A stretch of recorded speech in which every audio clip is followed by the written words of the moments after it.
우리가 예수님을 닮자, 또 예수님의 마음을 품자라는 말을 많이 하죠.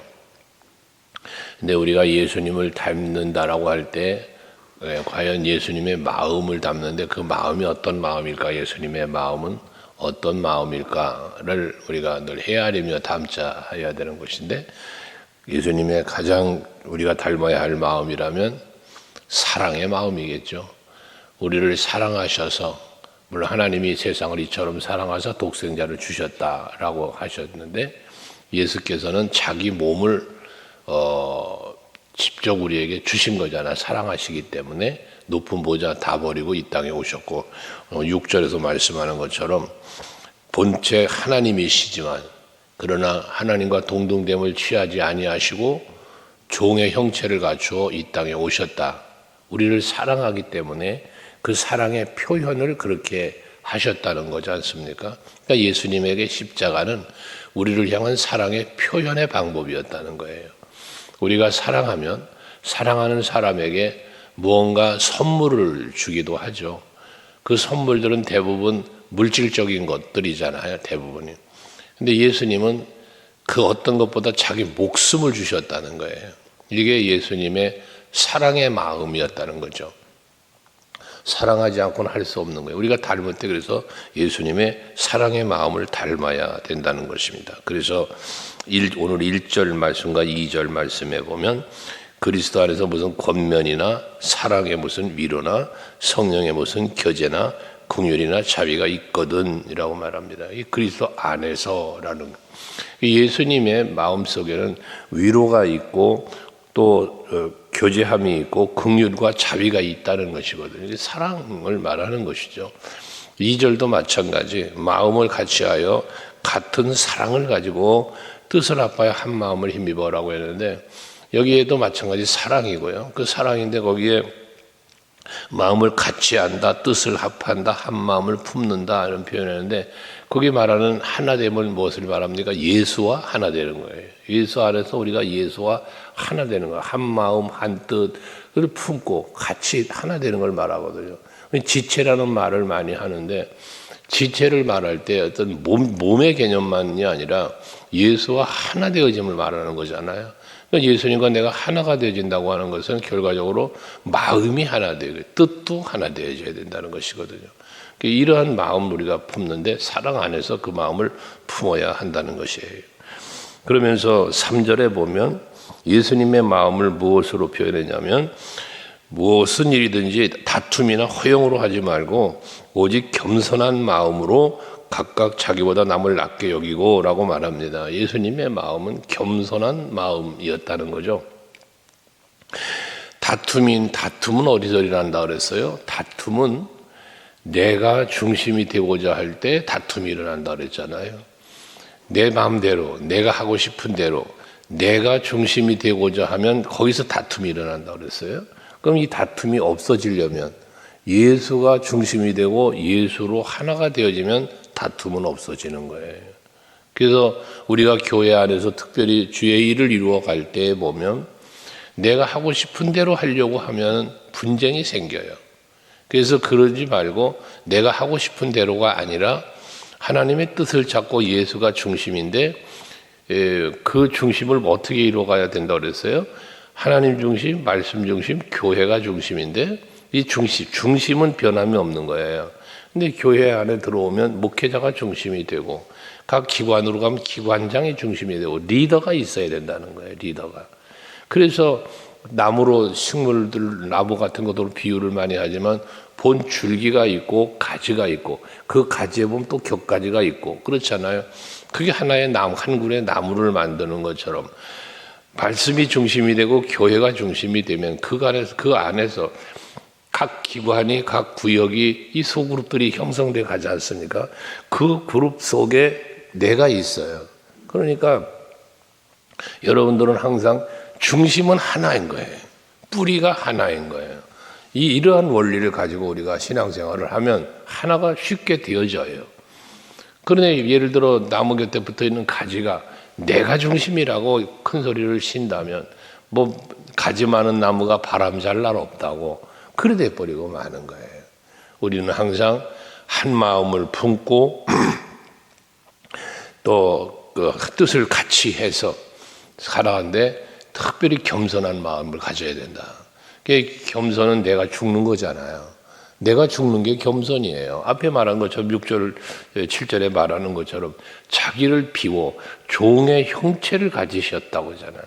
본체 하나님이신데, 본체 하나님이신 분이 자기를 비워서 종의 형체를 갖추었대요. 그러니 얼마나 기가 막힌 일입니까? 이게 예수님의 마음이라는 것입니다. 우리도 스스로가 낮아지기 위해서 힘써야 되는 거예요. 사도 바울도 나를 쳐서 복종케 한다? 내가 죽고 내 안에 예수가 사신다? 이게 예수 중심이 되는 거거든요. 예수의 마음을 품는 거예요. 이게 예수 닮아가는 거예요. 내가 죽어야 되는 거예요. 내가 죽는다는 것은 결과적으로 뭐야? 그게 겸손해지는 거거든요. 우리는 알량한 그 자존심이라는 게 있어요. 모든 사람에게 있는 마음이에요. 이 자존심이라는 게. 근데 그 알량한 자존심이 꺾이거나 자존심의 상처를 입으면 이 엄청난 그 분노를 하기도 혈기를 부리기도 한다고 말이에요. 근데 이것까지 참으라 그자 예수님이 이것까지 참아라. 지금 예수께서 그 겟세마네 동산에서 붙잡히실 때 검을 빼든 베드로에게 한 말이잖아요. 이것까지 참아라. 그 이것까지가 뭡니까? 죽기까지 참으라는 거예요. 근데 우리는 참으려고 애를 써요. 하는데 참으려고 애쓰다가도 더 이상은 못 참아. 이런 게 있거든요. 그 순간까지를 참아야 되는 거예요. 이것까지 참아야 되는 거예요. 근데 그걸 못 하는 거예요. 왜? 겸손이 없지. 아직도 내가 살아있기 때문에 그런 것이죠.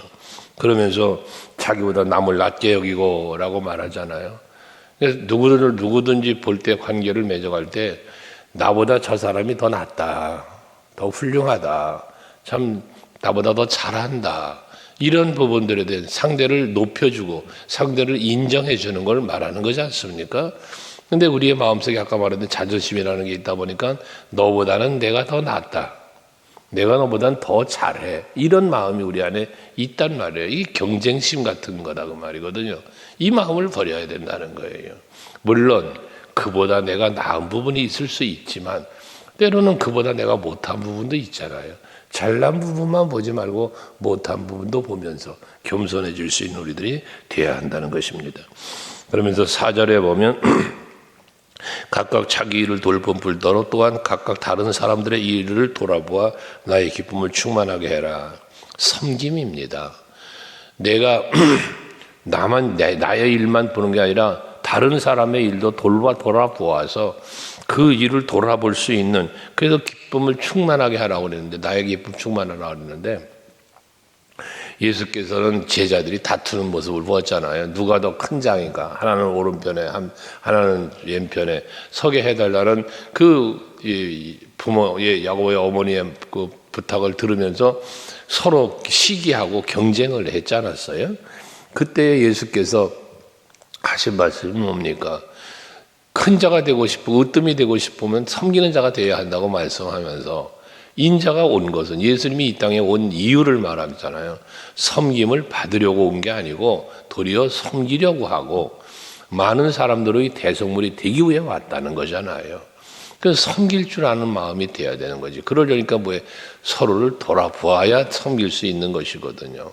우리는 그런 거 있잖아요. 남들에게 내가 섬김 받고 싶은 마음, 내가 앞에 말한 내가 더 높아지고 싶은 마음, 더 인정받고 칭찬받고 싶은 마음이 있단 말이에요. 우리 안에 다. 이 마음이 없는 사람이 어디 있겠어요? 근데 예수님의 황금줄이라고 말하는, 성경의 황금줄이라고 말하는 게 마태복음 7장 24절 아닙니까? 누구든지 대접을 받고자 하면 먼저 대접하는 자가 되어라 라는 거 아닙니까? 그러니 우리는 내가 먼저 섬기고, 내가 먼저 손 내밀고, 내가 먼저 이해하고, 내가 먼저 사랑하고, 이게 우리들 마음속에 있어야 된다는 것이거든요. 이게 섬김이에요. 어디서 와 이게? 온유함에서 오는 거예요. 온유함. 예수님은 수고하고 무거운 짐진 자들아 다 내게로 오라고 말씀하면서 내가 너희를 쉬게 하리라고 그러잖아요. 그 쉼을 말씀하면서 나는 온유하고 겸손하니 내게로 와서 배우라고 말씀하지 않습니까? 우리가 예수님의 그 온유함과 겸손함을 배워야 된다는데 예수님의 대표적인 부분을 예수님이 친히 말씀한 게 온유와 겸손이에요. 우리 이것을 닮아야 되는 거예요. 거기서 뭐가 와? 거기서 쉼이 와요. 거기서 평안이 와요. 온유한 사람은 복이 있나니 그 땅을 기업으로 받는다고 그래요.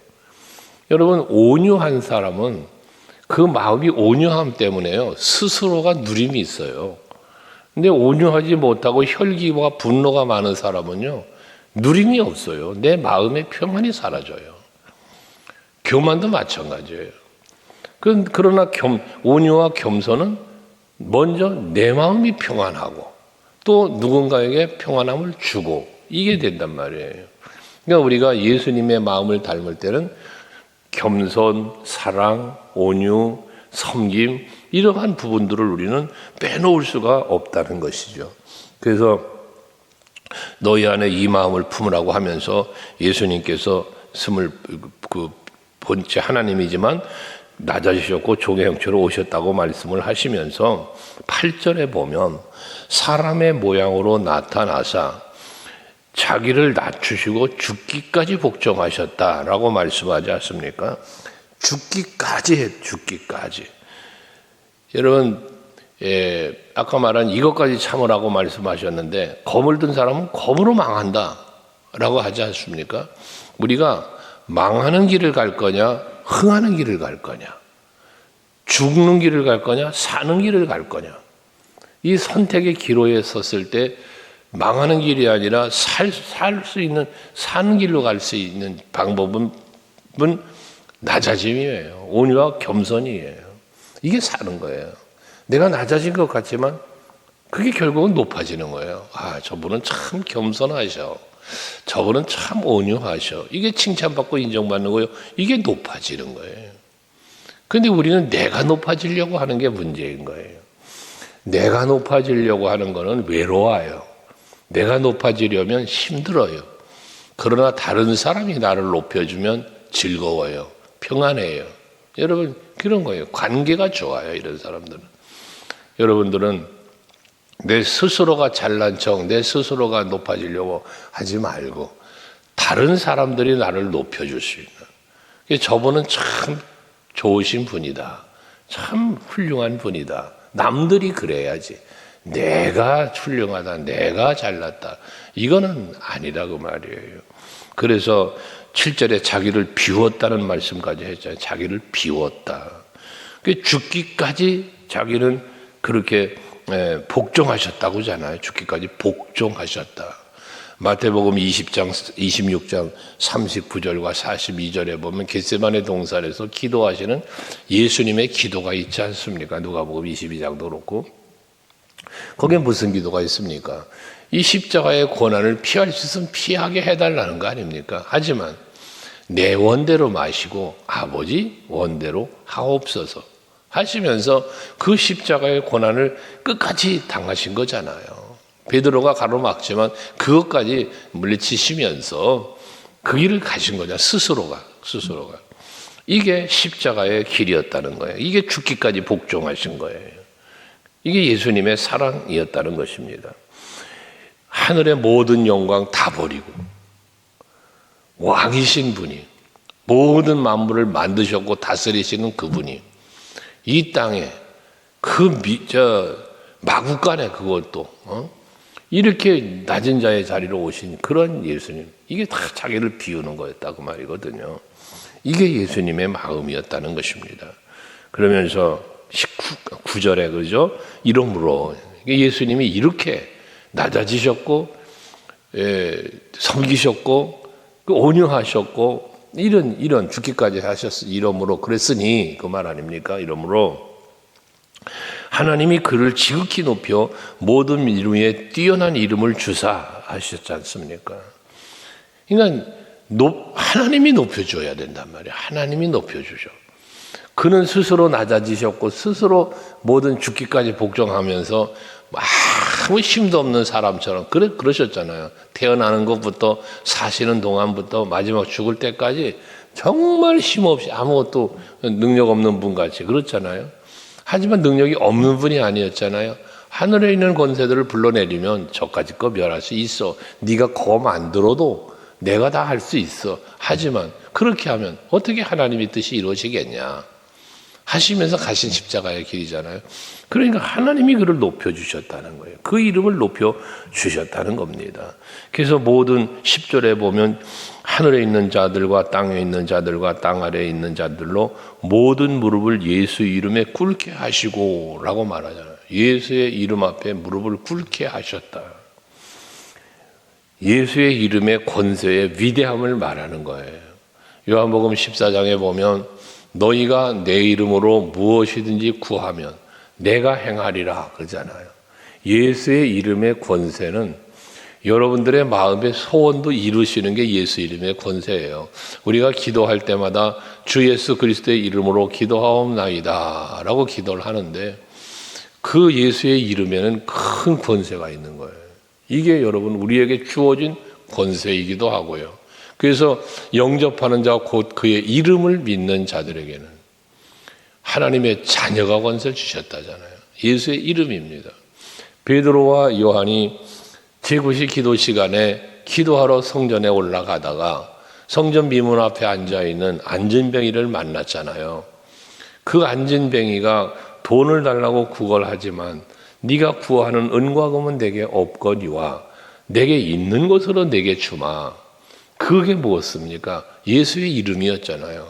곧 나서야 예수의 이름으로 일어나 걸으라 하며 그 손을 잡아 일으키니 안진뱅이가 일어섰다는 거 아닙니까? 기뻐 뛰며 춤추며 하나님께 영광을 돌렸다지 않습니까? 성전 안으로 들어가서. 이게 예수의 이름의 권세입니다. 그러니까 이 이름의 권세가, 예수의 이름의 권세가 예수님에게 주신 권세지만, 예수님께 있는 권세이지만 그 이름의 권세를 오늘 예수를 믿는 모든 이들에게 그 이름의 권세를 주신 거예요. 그러니 여러분들도 그 예수의 이름으로 서로를 축복하고 예수의 이름으로 여러분들이 복음도 전하고 모든 걸 이겨갈 수 있는 여러분들이 되시라고 말이에요. 그것이 여러분들에게 주어진 권세이기 때문에 그때 뭐에 예수님의 이름으로 선포하고 예수의 이름으로 구하면 예수님이 내가 행하리라 그랬잖아. 내가 행하리라. 여러분이 예수의 이름을 부르면 예수님이 행하시는 거예요. 저는 그 말씀을 묵상할 때마다 그 어린 시절에 아버지가 저에게 보여줬던 암행어사 마패를 본 일이 있어요. 그게 저희 뭐 조상께서 뭐 암행어사였던 분이 있어서 그렇게 내려오던 게 있었는데 그 마패를 보이고 그 소리 내면은 어떻게 합니까? 그 본인이 암행어사가 칼을 들고 싸우는 게 아니라 그 곁에 있던 그 병졸들이 숨어있던 병졸들이 나와서 모든 걸 해결하는 거잖아요. 그게 생각이 늘 났어요. 우리는 예수의 이름을 부르기만 하면 예수께서 친히 천군 천사 보내요. 여러분들을 위해서 일해 주시는 이게 우리에게 주어진 권세예요. 근데 암행어사라는 사람이 마패를 품에 품고 있다가 이걸 꺼내 들어서 암행어사 출도요 하면 모든 게 해결되는데 이걸 만약에 꺼내 들지 않고 아무것도 안 했다? 그럼 암행어사는 아무것도 남루한 복장하고 숨어 다니다가 그냥 맞아 죽을 수도 있는 거잖아요. 우리는 그렇게 어리석은 예수의 이름을 가지고 있는 게 아니라 힘없는 예수의 이름이 아니라 정말 온 세상 만물을 따지는 하늘과 땅에 말씀하잖아요. 하늘에 있는 자들과 땅에 있는 자들과 땅 아래에 있는 자들로 모든 무릎을 예수 이름에 꿇게 하셨다잖아요. 그러니까 우리는 그 11절 모든 입으로 예수 그리스도를 주라 시인하여 하나님 아버지께 영광을 돌리게 하셨느니라 라고 말씀하지 않습니까?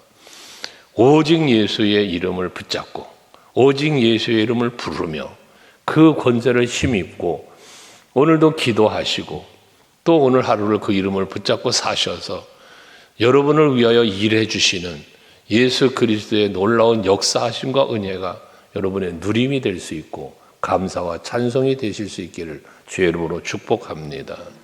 기도하시겠습니다.